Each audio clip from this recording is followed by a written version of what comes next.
Books that स्पीकमध्ये तुम्हा सर्वांचं स्वागत आहे.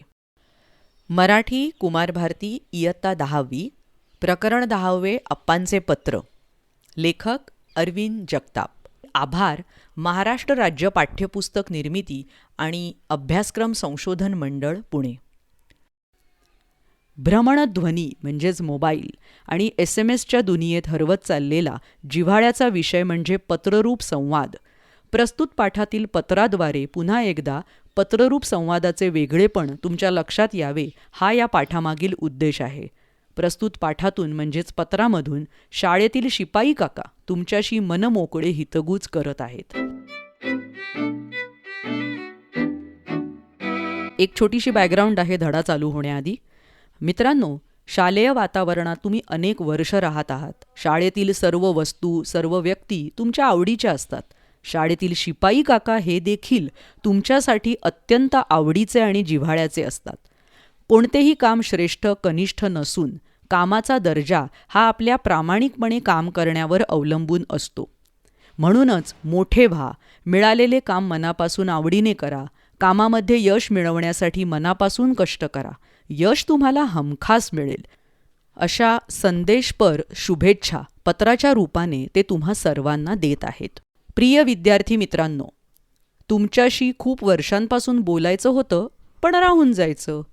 घाबरू नका, मी कुणी उपदेश करणारा माणूस नाही. मी तुमच्या शाळेतील शिपाई अप्पा. शाळेत तुम्ही एवढे घाईत असता की कधी बोलायची संधीच मिळत नाही. म्हणून हे पत्र. तुमच्या अभ्यासाविषयी मला काही सांगायचं नाही. मीच कधीकधी तुमचे शिक्षक जे शिकवत असतात ते खिडकीतून ऐकत असतो कान देऊन. हे सगळं लहानपणी राहून गेलं.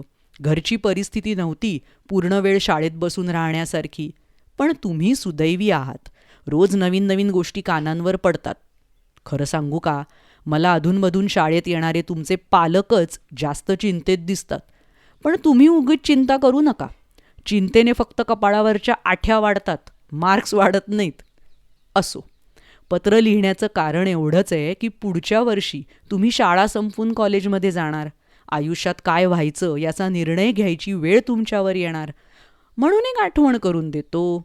दरवर्षी आपल्या शाळेत शिक्षक दिन साजरा होतो. त्यात प्रत्येकाला मुख्याध्यापक तरी व्हायचं असतं, नाहीतर शिक्षक तरी. पण शिपाई व्हायची इच्छा फार कमी मुलांची असते. तुम्ही शिपाई व्हायलाच पाहिजे असं नाही, पण शिपाई होऊन सुद्धा चांगलं काम करता येऊ शकतं, आपण कौतुकास पात्र होऊ शकतो, या गोष्टीवर तुमचा विश्वास नाही का? मला एकच गोष्ट माहिती आहे, कोणतंही काम केलं तरी ते असं करायचं की लोकांनी नाव घेतलं पाहिजे. काम छोटं नसतं. आता चार्जरच बघा, चार्जर नसला तर मोबाईलचा काही उपयोग आहे का? डॉक्टर एवढीच नर्स पण महत्त्वाची असते. तुम्ही बघा, क्रिकेटचा कॅप्टन विराट कोहली असो किंवा धोनी, त्याला मैदानावरच्या खेळपट्टीची काळजी घेणाऱ्याचं महत्त्व जास्त असतं. कारण सामन्याचा निर्णय ठरवण्यात खेळपट्टीचा खूप मोठा वाटा असतो. समुद्रकिनारी वाळूत शिल्प बनवणारे ओरिसाचे सुदर्शन पटनायक पूर्ण देशात प्रसिद्ध आहेत.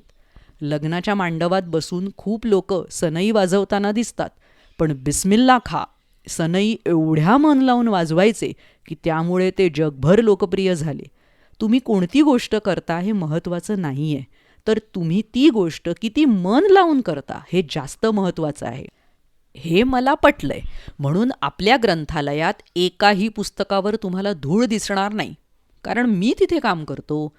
तुम्ही असंच काही काम करा असं म्हणणं नाही आहे माझं, पण तुम्ही जे कराल ते जगात सर्वोत्तम असलं पाहिजे असं मला वाटतं.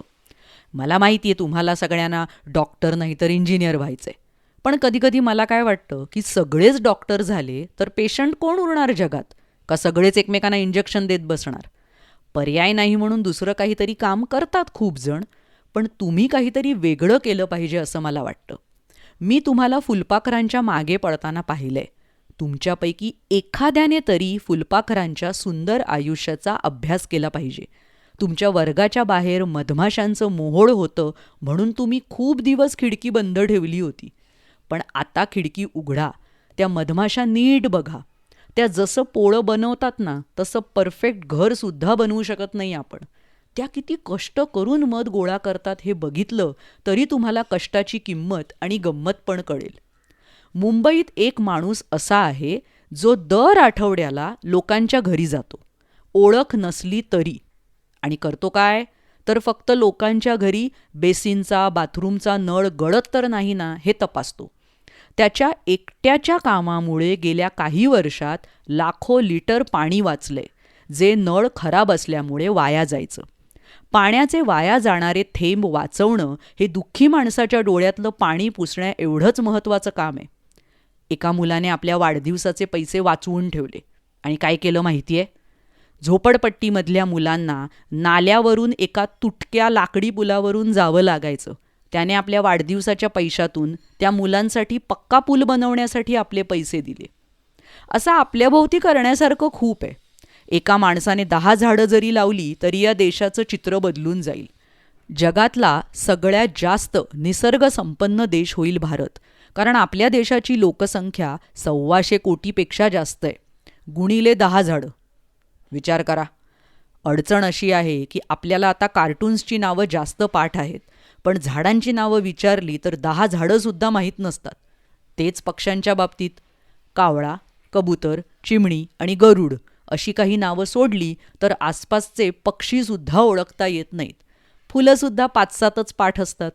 पुस्तकातल्या पानात डोक्याचं खाद्य असतं, झाडाच्या पानात झाड जगवण्याचं बळ असतं. दोन्ही पानं महत्त्वाची आहेत. दोन्ही पण बघितली पाहिजेत प्रेमाने. माणसं कितीही मोठी झाली तरी त्यांची सावली कुणाला कामी येत नाही, पण जर झाडं मोठी झाली तर कित्येक पिढ्यांना त्यांची सावली उपयोगी असते. तुमच्या घरापुढे कोणती गाडी आहे याच्यापेक्षा तुमच्या घराभोवती किती झाडी आहे हे जास्त महत्त्वाचं आहे. तुम्ही किती श्रीमंत आहात हे दाखवायचं असेल तर गाडी आवश्यक आहे, पण तुमचा देश किती श्रीमंत आहे हे दाखवायचं असेल तर झाडी मात्र खूप आवश्यक आहे. झाडांचं वेड असणारी लाखो मुलं गरजेची आहेत.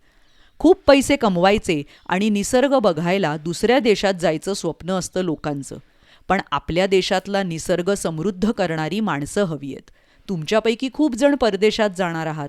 तुमच्यापैकी एक जण तरी सवाई गंधर्व महोत्सवात गाताना दिसले पाहिजे.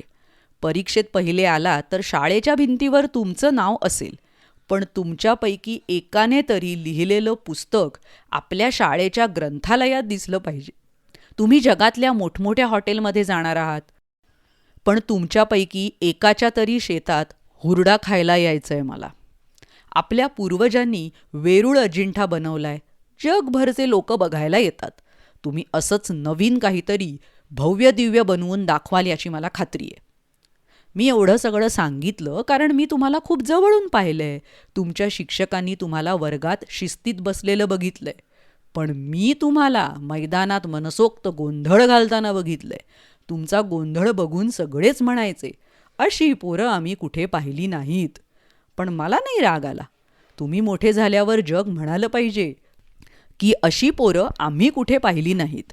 मला आनंद होईल. फक्त तुम्ही आता आहात तसेच आनंदी राहा. जग विचारेल तुम्हाला, शाळेत तुम्हाला किती गुण मिळाले, पण मी सांगेन जगाला तुम्ही किती गुणी आहात. मी तुम्हाला वर्गाबाहेर पाहिलंय दंगामस्ती करताना, मैदानावर, स्नेहसंमेलनात, हॉस्टेलवर. असंच मनसोक्त जगा. हे क्षण पुन्हा मिळवता येणार नाहीत, हे गुणसुद्धा पुन्हा मिळवता येणार नाहीत. माजी राष्ट्रपती डॉक्टर APJ अब्दुल कलाम यांना 10वीत किती गुण होते हे कुणाला माहीत नसतं, पण ते किती आदर्श व्यक्ती होते हे सगळ्या जगाला माहीत आहे. तुम्ही आयुष्य कसं जगता हे महत्त्वाचं आहे. तुम्ही जगाकडे कसं बघता हे महत्त्वाचं आहे. 10वीत कुणाचे गुण जास्त असणार, कुणाचे कमी असणार आहेत, पण आयुष्यात तुम्ही जे काही कराल त्यात तुमच्यासारखेच तुम्ही असणार. मला विश्वास आहे. खूप खूप शुभेच्छा. तुमचाच अप्पा. तर अशा अनेक गोष्टी ऐकण्यासाठी बुक्स दॅट स्पीक या चॅनलला जरूर भेट द्या. यूट्यूबवर आणि वेगवेगळ्या पॉडकास्टिंग चॅनल्सवर. Website www.booksthatspeak.com. भेटूया पुढल्या गोष्टीत. Bye bye. धन्यवाद.